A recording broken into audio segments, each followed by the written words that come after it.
Hey everyone, welcome back to the channel. Now today is one that I'm excited to bring you. This is a video all about my training in the last 6 months leading up to my big goal of the start of 2025, the Zwift Games. So today I'm going to go through what I've done and why in the months since the World Championships, how that is going to put me hopefully in the best position possible for the Zwift Games.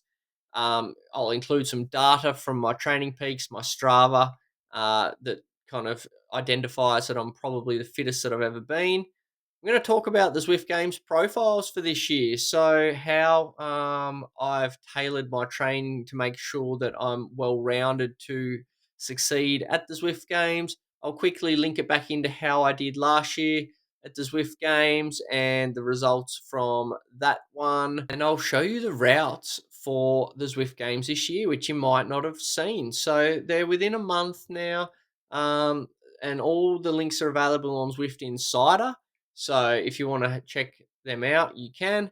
I'm going to give my rationale for everything that I've done training wise from the 8th place at the World Champs, from my rest, and then how I have structured the past kind of 4 months of training since to get from a place where I was barely hanging on in a Zwift World Series race to the point where I feel like I am ready to fly. So, just quickly recapping my results last season for those that are new to the channel or not really sure. So, this was in, I think, early February or maybe January last year, the epic race in the Zwift Grand Prix. So, it was on the PRL half course. I decided to take a punt and go for a flyer in the final 800 meters. And as you can see here, no one responded, and I managed to get a gap and hold on. So since this race, I feel like I've been really closely marked in esports races, and I've had a lot of confidence and success since this. So you can see the pack all too late trying to close me down. On probably one of my biggest wins to date. So that was a confidence booster heading into the Zwift Games, which was my primary focus 12 months ago, to have a really good series there. So the Zwift Games usually consists of 3 race weekends. So you've got the sprint, the climb, and the epic race. This was the first race of the sprint last year.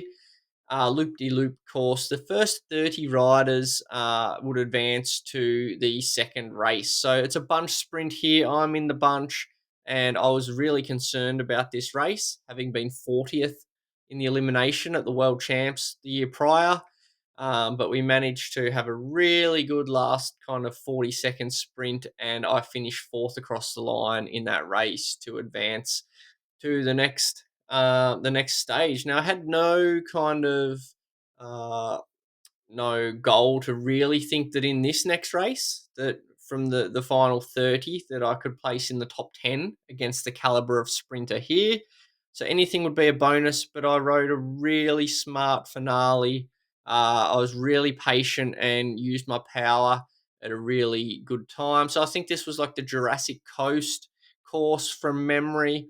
Not many people had practiced finishes on this one before, but I used the timing really well to try and finish in the top 10. You can see everyone coming across the line there, and there you can see the Australian flag. I actually managed to cross the line in ninth to grab myself a spot in the Zwift Sprint Championship finale on the Glasgow Crit course with those other 9 riders. So all the points in the Zwift Games went towards the overall kind of Wahoo champion last year. Kaminsky's move here was just fantastic. As soon as he came past, I kind of knew that was likely the win because no one reacted instantly. No one wanted to be the person to kind of make that chase. So a well deserving winner here. It was a really close finish with some fairly evenly matched riders.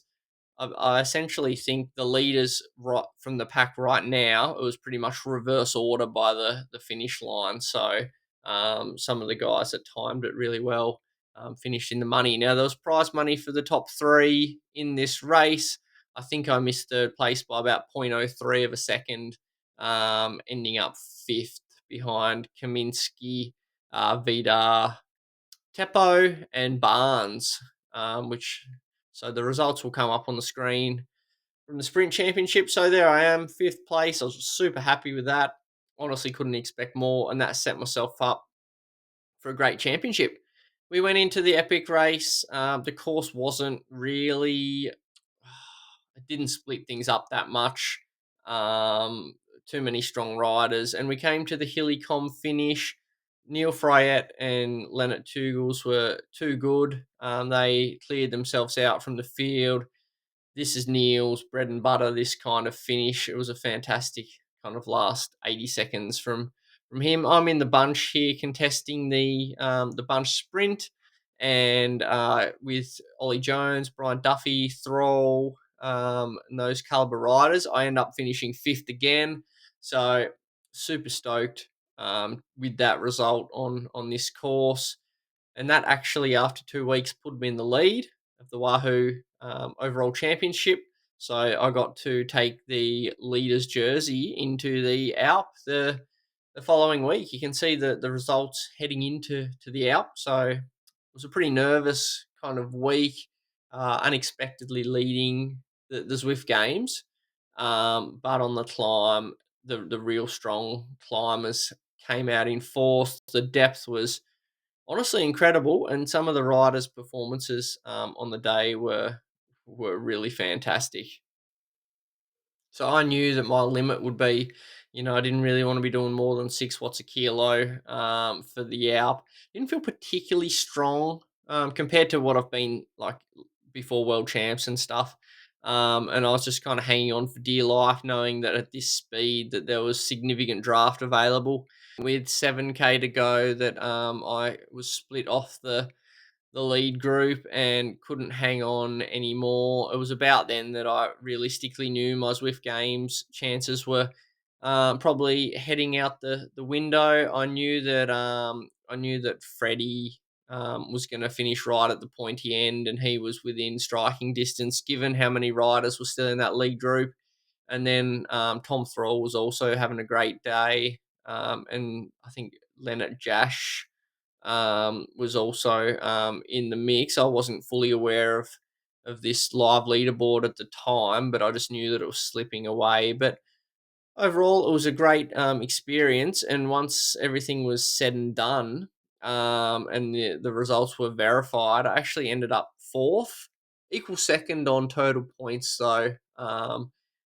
But lost on account back because second and third both beat me on the final climb. But that was last year, and this year I want to kind of compete again and put my best foot forward to try and have a result of similar kind of standing. And to get eighth at the Maiwish Worlds kind of gives me confidence that I can go really well. Although I know there are a lot of guys with just incredible numbers on at the moment, so it's going to be really difficult to be successful in Zwift Games this year. And I think it's a pretty all round type athlete that'll come out with the win, very similar to last year. So the first week is the Zwift Games Sprint Championship. The two key courses here are the Mercury Madness route, which essentially finishes with a climb up over the Mecca Isle, little twist down into the boardwalk, little sprint there. So that's going to be a really hard effort into another really hard effort back to back on an otherwise really flat route. So I don't expect this to be a pure sprinters type race, even though everyone will kind of get to that last couple of K together most likely. The next race is the Scotland Smash. So you kind of head around all the main roads on the Scotland course, except for the Sker. So it's kind of punchy, but as many of these courses are, they're not really that selective to break it up. You finish with a little climb that's not really used in any other finish that I've been aware of up towards the Lock Loop banner. So it's a little drag over the last couple of K, but it's certainly not what you'd call a climb. So it's it's still going to suit a sprinter, but for someone like me who's not the best sprinter, it kind of makes me happy because it'll be kind of a sprint on more tired legs than a pure flat course. We then head into the climb championship, and here it's really 5 minute power based with that need for a really high kind of 60 to 90-second power. So the downtown eruption route goes up the volcano, very draftable, but you're going to need a good 5 minute power to kind of stick with the top guys. And then you head back into the hilly for a all out kind of 80-second finish. So some anaerobic is certainly going to be needed to perform well there. I performed well at the top of that climb in the epic race last year in the Zwift Games, coming fifth. So hopefully we can kind of work on that over the next month a little bit. We then head to the London Uprising, where we head straight up Fox Hill, a little lap around town, and then up Box Hill to finish. So a couple of 5 minute climbs essentially. So that's kind of like bread and butter for me when I'm going well. So that's good. Just a quick note that the top five from each of those first 2 weeks go to like a little playoff type thing to actually decide 1 through 5. They're on Glasgow Crit and pretty much straight from the pens up Fox Hill, respectively. But it's just an extension of what's already happened. And then into the final week, this is a really cool course for the Epic, I think.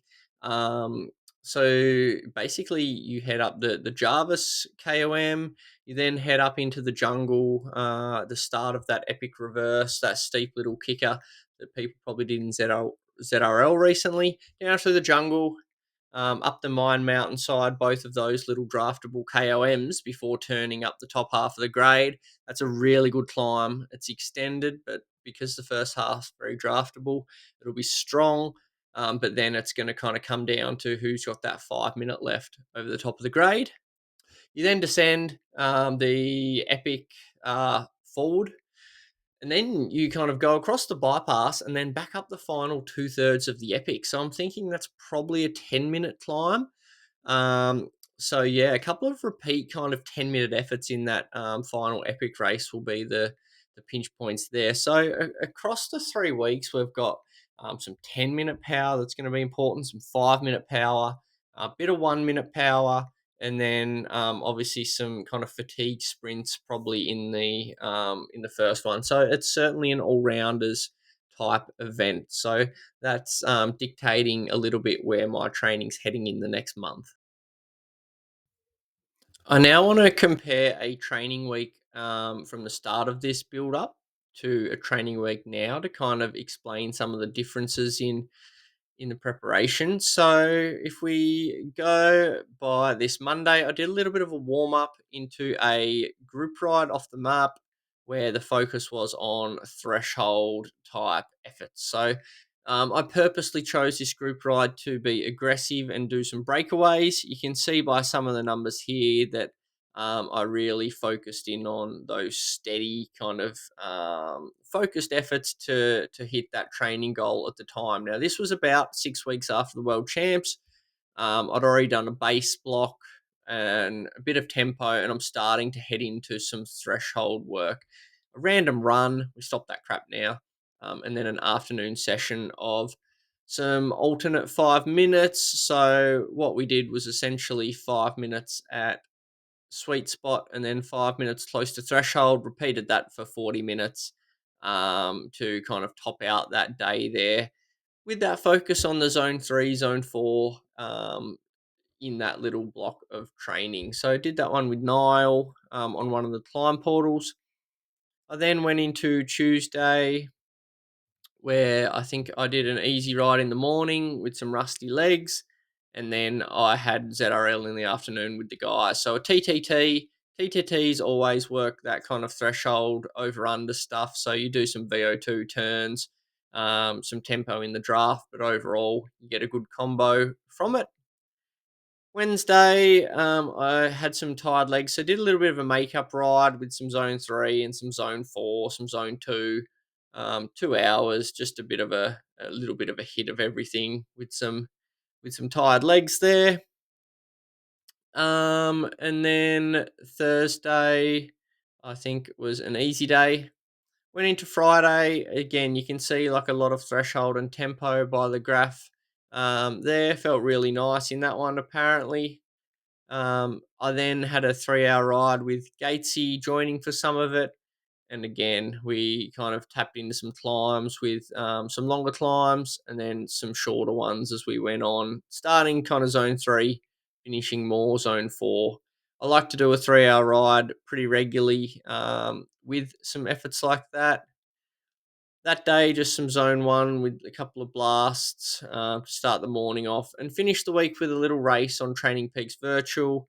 Again, focusing on getting some volume in a decent effort. You can see the zones for that ride there. Got a good combination, but overall, there was a fair bit of kind of that moderate intensity focus again. So I think overall we probably had 4, maybe 5 days in there where we had a little bit of that kind of work, and mixed around some recovery days in there also. Now, if we head into compare it to a week like this, started with an easy ride on Monday, sneaky KOM on one of the unreleased courses by starting at the back of the group. I then got my new bike on Monday, so I took it for a little test ride in the Tour de Zwift. So ended up with a little bit of volume that day, but a nice easy day. Workout to start Tuesday morning. We did some 40/20s, focusing in on that VO2 on the radio tower, video on my YouTube of it. Roll down the radio tower between each. So a pretty nice little VO2 over under session there as we start to work more into kind of VO2 and anaerobic. Little efficiency top up in the afternoon. I've done this one a little bit lately where I just do some 15 seconders at a moderate tempo, couple of little blasts and a little bit working into zone three for a few 5 minute blocks. Nothing crazy, but just one that I've enjoyed. Then my kind of 2 day block, this was the second day of it. We did a 3 hour ride, very similar to what we did December wise. You can see the training zones there, a lot of tempo, fair bit of threshold, endurance, a really good overall stimulus. I think I averaged 266 watts for close to 3 hours. So that for me is about 4.2, 4.3 watts a kilo. So it's pretty honest going for 3 hours. I just jumped in the Tour of Zwift, right A, B, and C really, and just focused on keeping steady efforts. If the pace eased, I went to the front. Really good way to get that kind of work done, I find. So that was 2 good days back to back. I then had an easy day on Thursday where I just did a light 90-minute ride. Came out Friday, did some anaerobic work, so 10 by 30 seconders, average 665 watts, couple of little tempo blocks to finish just to top up. So that's about 1 minute power there. Bit of zone two in the afternoon to round out the day. I like to split the rides up rather than doing kind of 3 hours at a time to get my volume. So I kind of did my hard work in the morning and then came out in the afternoon just with a little bit of a top up. Now, day two of this block, we do 6 by 3 minutes, VO2 work, average just over 420 watts for those. 3 minutes between. You can see a lot of time spent there, over 400 watts. Tick the box, and again, a 90-minute type ride before a little bit of a top up in the afternoon. So 4 by 10 minute tempos with every 3 minutes we do like a little 20-second surge up. And that was the end of that 2 day block. So I'm hitting around 180 TSS on those days. And then Sunday was also a nice recovery day as well. So um, having the 2 day blocks back to back at the moment and then a day easy is pretty staple for what I'm doing. And the plan is to kind of keep doing more of the anaerobic stuff now, continue with some good VO2 max work, a couple of little top ups of other stuff here and there because that foundation's built nice and strong. And that kind of links into the next bit that I'll talk about the kind of specific needs for the Zwift Games routes this year in terms of power profiles. So, in terms of my goal for this training block, so basically from the time the World Champs finished until the Zwift Games, which is my kind of key focus for this 6 month time period, in my head, I had a rough idea of kind of how I would progress things in terms of intensity, different training zones, and that kind of thing. Now, this is a very rough diagram. I'm sure none of it would equal 100% or be equivalent to each other, but hopefully you get the idea. So, we're using colors based on the scale that are often used on apps like Zwift and that kind of thing. So when we came back from the World Champs, the focus was here on the left. The focus was on zone one and two, so grey and blue. So I do a little bit more zone two when I'm not doing intensity because I find in my week I have the ability to kind of do that because I'm not smashing myself with intensity on the other days. As we kind of get back into the volume, the zone two slowly starts to drop off. We find a bit of a steady point with zone one a lot of the time, I would say. And then we start to increase our zone three and tempo focus at the same time, basically substituting it for that zone two work that I was doing. Coming off the world champs as I'm having that rest and building back into things. So the first kind of intensity plan there is on the tempo. We then kind of steady that out as we start to build our threshold work in. You can see the yellow line there slowly building up over the course of probably a couple of months, doing a bit more threshold work. There's a slight introduction of VO2 work, probably through some racing and that kind of thing. And as that zone four and five slowly creep up percentage wise, you can see that zone two and three probably now, I don't know exactly the figures, but they'd probably just drop off, or at least in terms of the focus that I'm giving them, they will drop off over the course of time there. Now, you can see as we hit about two-thirds of that graph, we're starting to introduce some more anaerobic stuff, so a higher focus on VO2 max. Now, at this time, there's some pretty intense stimulus in the week, so I'm probably increasing my recovery and amount of time in zone one as well, just to be able to cope with that increase in stimulus and the tired legs that I'm probably getting at the same time. I like to maintain the stuff that I've previously built, I guess you could say. So that tempo threshold stuff kind of like steadies out and it never drops too much because I think it's important to touch on it at least every week in some form for sure. But you get the idea that over time, I'm slowly working on more intense stuff as I'm getting closer to the races. This will depend on the type of race and the power profile that's needed to be successful. But that's just a little idea that, and I'll put it into a bit of a diagram to display. Now, based on what I was just talking about, this little diagram kind of explains it as well, without the kind of the interaction between all the training zones. So I came back from Worlds November. The focus was rest, recovery, building volume, and then that kind of weekly focus area was to get a bit more tempo stuff in. That slowly transitioned into a bit more threshold work, into like more of a VO2 block, into an anaerobic block. So I'm kind of heading into red now, and then into the kind of peak and racing phase of the season. So obviously I'm touching on all of the zones throughout the week, as you've just seen in that graph there. But the overall focus probably shifts from doing a lot of workouts based around that training zone as the months have progressed. So hopefully that gives a bit of a clear picture as to the mindset behind how I've went about the last few months. Now, it varies. All rides differ. You end up racing and getting a mix, and the interrelationship between all the different training zones. It's all stimulus, so It's certainly not a perfect kind of relationship there, but that's the general idea that I've went with in the last couple of training blocks. This diagram displays Strava's rating of my fitness over the past 2 years. So if you look at this, you'll notice that it looks like I'm in a pretty good spot. Now, I've actually found that this is usually a really good indicator of my form. Isn't for everyone because it obviously is highly dependent on volume, but also like the stimulus that's in that volume.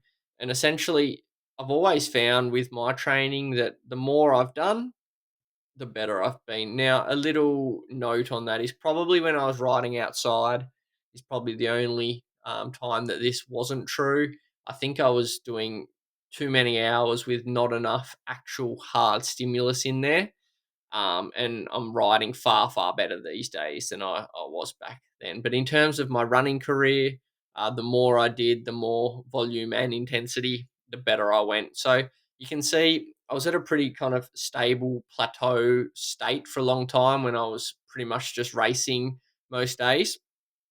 I then had a good break after the Nationals last year and then did a proper structured build up, which you can see in that patch there where we took things to a new level before the World Champs. Now, Strava told me my fitness was higher, but it was evident that my fitness was higher in that block. So, based on that, given the numbers I'm seeing right now, that's obviously a good sign heading into the Zwift Games. And some of the data that I've seen since I've got my new bike, I think that we could probably say that this is true. So, there are good signs for the block ahead. Here's a little bit more data from Training Peaks to signify what happened the last few years. I don't pay all that much attention to this one, but it does give you the same idea with the blue line essentially being the fitness as calculated by Training Peaks. So you can see that that middle part there is the World Champs block. So I was at a really high state. And then we're coming up now and probably exceeding that level of fitness according to Training Peaks. You'll probably notice that the pink line, so the stress fatigue is usually pretty high according to Training Peaks here. I do tend to like to have my like micro rests within a week rather than having lots of rest at one time, as I have tended to find that my fitness can drop off a cliff if I actually rest properly. So those two patches of rest there, they're the after nationals and then after worlds patches, and we've worked back from those both accordingly. And another way that this can be displayed, again, I don't use this one, but I thought it looked okay for the video. So in the red is my weekly training stress score as calculated by Training Peaks for the last 6 months. Um, so you can see the low weeks are the world champs, and then coming out of the world champs. So for the most part, I've had pretty consistent TSSs around the 800 mark for the most part. Now over the last 6 months, 737 average, but that's obviously heavily impacted by those couple of lighter weeks. Typically, we are more around the 800 mark. It has been a consistent block of higher TSS than last block, so some extra stimulus hopefully to take me to a new level. I never really factor in the intensity factor into any of my calculations, so this was a first for me to actually look at. My average IF is 0.68 over the last 6 months, typically around the zero point 0.7. Not sure how that compares to other esports guys. I do tend to do probably, I know I do a fair few sessions, but I also do probably a fair bit more in zone one, I would say. Whereas a lot of others maybe do more zone two, so that might raise their IF a little bit.